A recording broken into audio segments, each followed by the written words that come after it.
Bonjour, sœurs et frères. Bonjour à toutes et à tous. C'est Marie-André. Alors, j'ai un message à faire. Passer, un témoignage à faire passer parce que Dieu a fait quelque chose pour moi. Ça fait un moment que je souffre d'une douleur à l'épaule droite, même plus de 4 ans. C'est venu tout doucement et au fur et à mesure, de jour en jour, j'avais du mal à dormir et la douleur a augmenté de plus en plus. Bon, qu'est-ce que j'ai pu faire? C'est d'aller chez le médecin et de voir le médecin pour qu'il puisse me donner des médicaments. Finalement, il m'a donné que 20 séances de kiné à faire. Avec les 20 séances de kiné, quand les séances de kiné avaient pris fin, je restais chez moi et je continuais à me masser les épaules. Mon mari aussi était là pour moi. Et finalement, je n'ai pas trouvé de guérison à cela. C'était peut-être déjà un petit peu trop tôt. Le mois d'après, je suis retournée voir mon médecin. Et quand mon médecin m'a reçu, il m'a fait une ordonnance pour que j'aille faire une radio à la clinique Saint-Paul. La radio a donné que j'avais plein d'arthrose dans le corps, mais plein d'arthrose.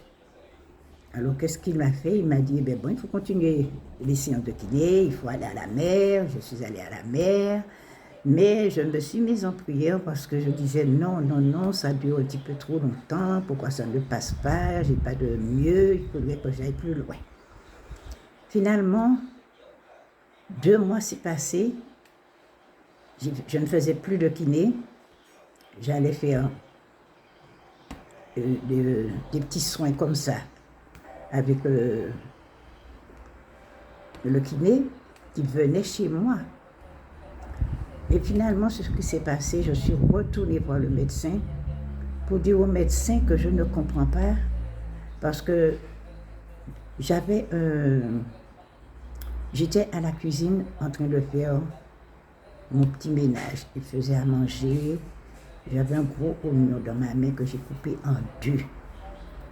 Quand j'ai coupé l'oignon, le morceau est tombé par terre. Je me suis baissée pour ramasser le morceau. Je ne suis pas arrivée que j'ai senti quelque chose à mon épaule qui a fait crac. Mais j'avais tellement mal que je suis restée par terre. J'ai appelé mon mari, il est venu, il m'a aidé à me relever. Et puis il a vu que je souffrais. Il me dit, qu'est-ce que je fais pour toi? Je lui dis, mais je ne sais pas, mais j'ai mal, Joseph, j'ai mal. Il m'a dit, ce qu'il faut faire, viens, je vais te masser un petit peu, et puis va te reposer. C'est ce que j'ai fait. Mais je n'ai pas dormi de la nuit. Donc il me s'est dit, il fallait que j'aille quand même voir mon médecin. Je revois mon médecin le lendemain, M. Dufresne, qui est pas très loin de chez moi. Il me dit, bon, je te fais une ordonnance, tu vas aller à la clinique Saint-Paul, tu vas faire une radio. Alors je suis allée faire ma radio, que je lui ai apportée. Quand je lui ai apporté, il a vu la radio. Il m'a dit, Madame Guéridra, il faut que tu ailles voir le chirurgien qui est à la clinique Saint-Paul, le docteur Savouri. Alors, je suis allée prendre mon rendez-vous. On ne donne pas les rendez-vous tout de suite, mais quand même, j'ai eu mon rendez-vous au bout de 15 jours. Il m'a reçu. Et quand il m'a reçu, il m'a demandé d'aller à la pharmacie d'à côté, d'aller prendre un médicament. Quand je suis revenue, il m'a fait rentrer par derrière, dans la salle par derrière. Et puis il m'a installé et il m'a dit, je vais vous faire une piqûre. Il dit, oui, docteur. Mais j'avais un petit peu peur, mais j'ai prié pour ça. Il est venu, il m'a piqué, j'ai senti quand il m'a piqué. C'était fort parce que ça allait jusqu'à l'os. Après, il m'a mis on appelle ça sur l'épaule. Et il m'a demandé de rentrer chez moi, je me suis reposée. 2 jours après, la douleur est revenue. Alors je dis encore à mon mari, mais le docteur a fait quelque chose là pour moi, je ne comprends pas et ça ne va pas mieux. Déjà 2 jours après, j'ai mal comme ça, qu'est-ce que je vais faire? Il faut que je retourne encore dire son médecin, mais je ne vais pas aller. Donc je suis restée chez moi un mois. Et comme il y avait le kiné qui me venait déjà à la maison, il est revenu chez moi. C'est chez moi qui me faisait faire les mouvements et tout. Et c'est comme ça que je suis restée sans sortir, sans pouvoir aller nulle part, mais que pour me reposer. À nouveau, un jour, je vais encore à la douche. Je vais prendre ma douche. Quand je levais mon bras pour pouvoir prendre le combiné, mon bras a fait crac. Je suis retournée voir le médecin pour le lui dire. Le docteur m'a dit, Madame Guéridra, ce sont les tendons qui se cassent. J'ai dit, les tendons se cassent, docteur. Et qu'est-ce que vous allez faire pour moi? Il me dit, je vous donne un courrier. Allez voir le docteur Savouri. Lui, il va vous dire, parce qu'il est médecin, c'est lui qui s'occupe des personnes qui doivent se faire opérer, c'est son travail. Quand il a vu mon dossier, il a vu les résultats aussi, il m'a fait un courrier et il m'a dit d'aller voir le docteur Yves Roche, qui est à la clinique Sainte-Marie. Quand je suis allée, c'était simplement pour prendre le rendez-vous. Alors j'ai pris mon rendez-vous et on m'a dit de lundi à revenir lundi prochain, dans 8 jours. Quand je suis arrivée, on m'a donné une ordonnance pour aller à côté pour chercher des médicaments. Alors je suis allée chercher tous les médicaments. Quand je suis arrivée à la clinique, c'était pour m'installer et puis pour que le médecin vienne et encore avec une aiguille pour me piquer. Quand il m'a dit, Madame Guéridra, je vais vous piquer, ne bougez surtout pas, respirez bien fort.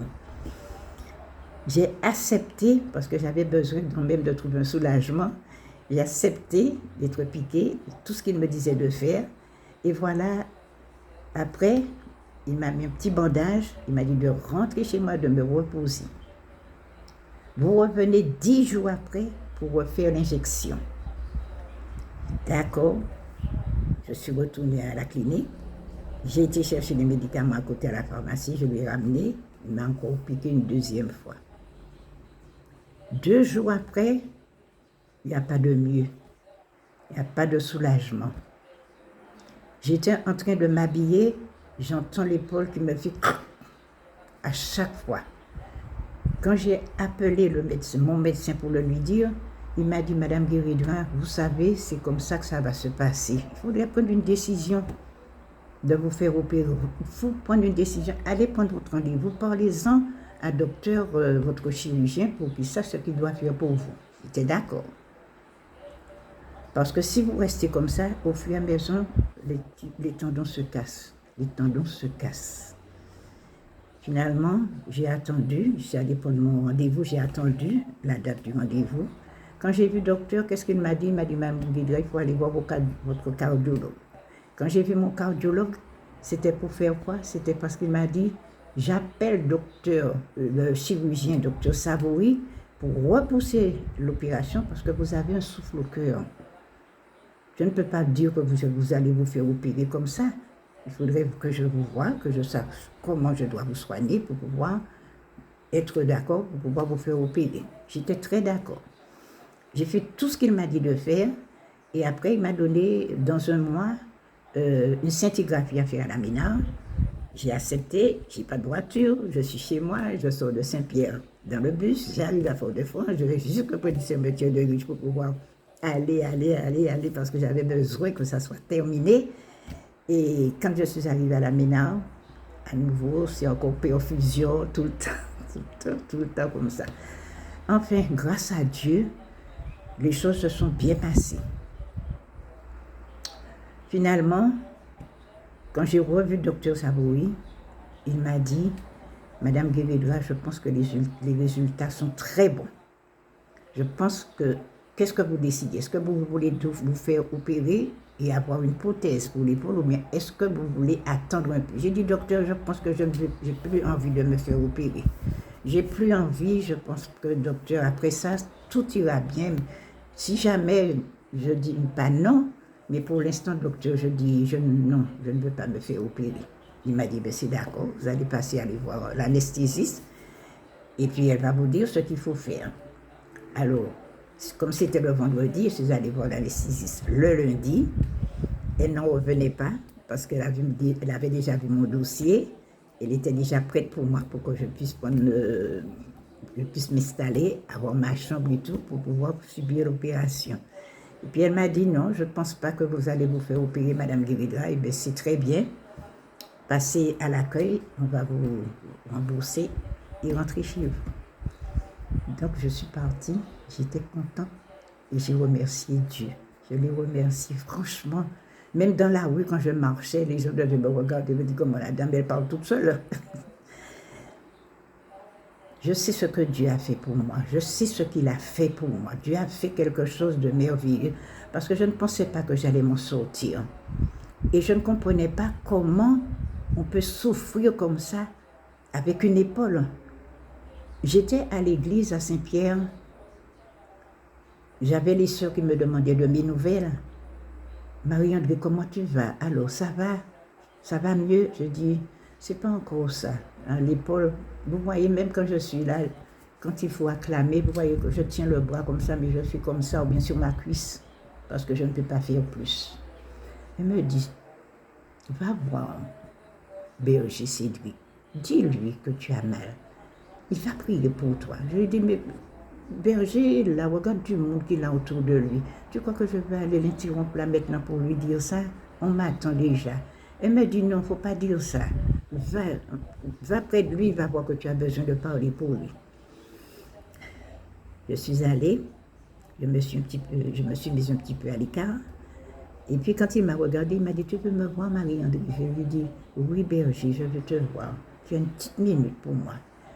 Il me dit, qu'est-ce qu'il y a? Alors je lui dis, Berger, j'ai une douleur à l'épaule. Mais vraiment une douleur qui me fait très, très, très mal à mon épaule. Tu peux faire une petite prière pour moi, s'il te plaît? Il me dit, mais bien sûr, Marie-André. On s'est éloigné un petit peu plus loin. Il a posé sa main sur mon épaule, il a prié pour moi.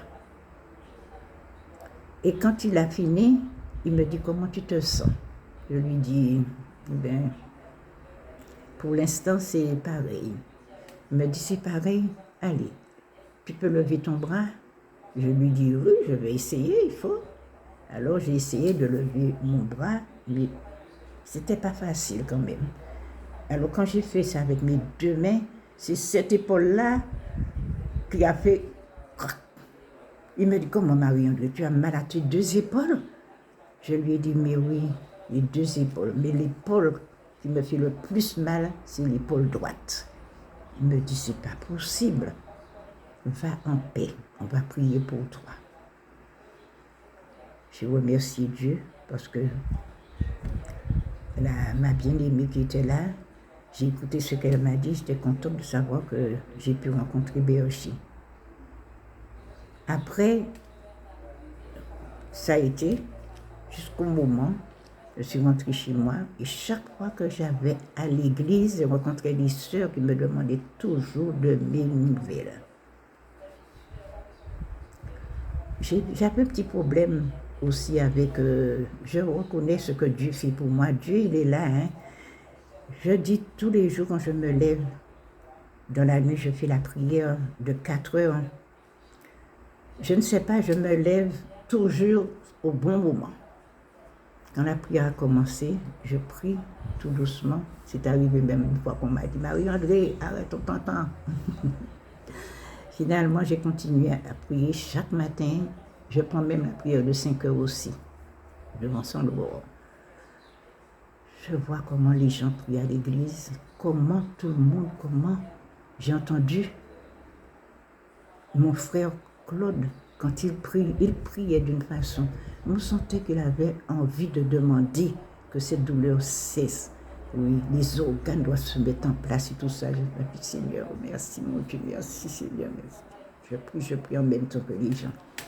Alors je le remercie, j'ai eu l'occasion de le lui dire, je remercie Berger, toutes les personnes qui ont prié pour moi et j'ai vu la grâce de Dieu.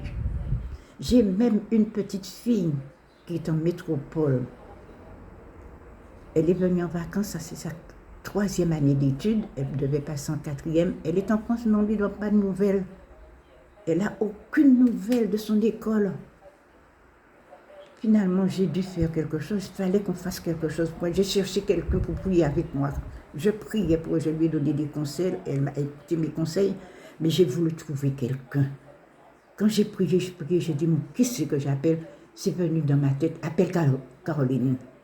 Quand j'ai appelé Caroline, elle m'a répondu, elle m'a dit, Marion, on va prier pour elle. Donne-moi son prénom, Sarah. On a prié pour elle. Dans les prières aussi de Francette aussi, j'ai eu l'occasion de parler à Francette aussi pour prier pour l'enfant. 2 jours après, l'enfant m'appelle pour me dire, mamie, j'ai de bons résultats, j'ai réussi à mes 2 examens, on m'a appelé, je commence lundi.